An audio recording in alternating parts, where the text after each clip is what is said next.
এই হাতের এই আঙ্গুল জি উপরের দিকে এরকম উঠাইতে পারি না।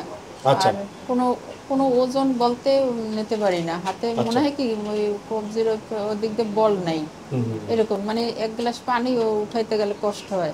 তাই এরকম না এত পরিমাণে ব্যথা। মাঝে মাঝে হাত ওরকম গরম হয়, মাঝে মাঝে ঠান্ডা লাগে। রাত্রে বিশেষ করে পেঁচাইরা খালাসে। তাই না হ্যাঁ, মানে এই পুরো এই জয়েন্টটার এদিক দিয়ে এদিক চলে এখানে বুঝে আসে চলে না হাতে মাঝে কিছু মাঝে। ধরতে পারেন না হ্যাঁ, ধরতে কষ্ট হয় ধরতে আগে তো ধরতেই পারতাম না, এই থেরাপি দেওয়ার পর একটু ধরতে আচ্ছা পারি। ডায়াবেটিস আছে আপনার জি, হরমোন আছে হ্যাঁ, থাইরক্স খাচ্ছি। হ্যাঁ আমার যে তো গলার আমরা দেখতে পেলাম ওনার এখানে এখানে একটা প্রবলেম যার জন্য উনি একবার ইঞ্জেকশনও নিয়েছেন টেম্পোরারি রিলিফ পেয়েছেন হ্যাঁ, ওনার ডায়াবেটিস আছে হরমোন আছে এই রোগটা সাধারণত ডায়াবেটিস এবং প্রেশার হরমোন আছে, থাকলে সবই আছে এই আমার। দুটো থাকলে বেশি হয় এখানে রগের সমস্যা আমরা একটু আলটা করে দেখছি তবু মাঝে তারপর মানে মাঝে মাঝে মানে এমন হয় দেখতে মনে পাচ্ছেন হয় আলটাতে কি পাচ্ছি আমরা এই রগটা অনেকটুকু থিকেন হয়ে গেছে এখানে দেখেন কতটুকু চিকন এখানে অনেকটুকু মোটা হয়ে গেছে আর রগের উপরে একটা কালো আপনারা দেখতে পাচ্ছেন এটা হলো একটা রগের উপরে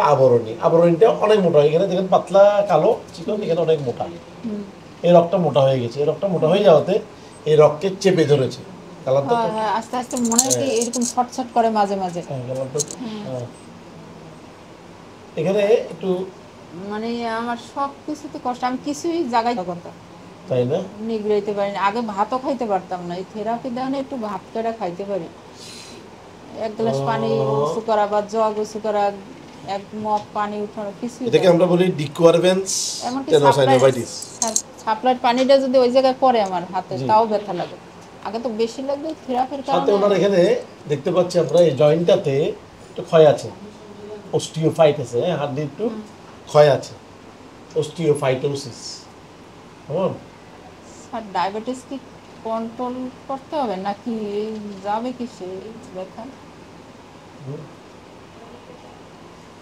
হ্যাঁ ডায়াবেটিস কন্ট্রোল রাখতে হবে চিকিৎসার সাথে সাথে ডায়াবেটিস কন্ট্রোল রাখতে হবে কেমন ডায়াবেটিস ওনার ওনার সাথে আপনার সাথে কি আসছে না উনি আছে আমার হাজবেন্ড হয় কিন্তু কালকে ঔষধ এন্ডিং খাইছি বার ওইখানের ব্যথাটা একটু হয়েছে। এবার মানে পুরো হাতের এই যে এন্ডিং ওইগুলো এই যে এই জায়গাটা স্যার এই জায়গাটা থেকে ব্যথাটা না আমি বুঝছি এটা বলতে পারলাম এদিক। তাহলে আমাদের দেখলাম যে ওনার যে ডিকুয়ারভেন্স ডিজিজ একটা রোগ আছে রগটা ফুলে গেছে এটার চিকিৎসা হতে পারে ফিজিওথেরাপি উনি দিচ্ছেন অলরেডি দ্বিতীয় হলো আমরা ওই যে রগটা ফুলে গেছে রগের মধ্যে আমরা একটা ইন্টারভেনশন করতে পারি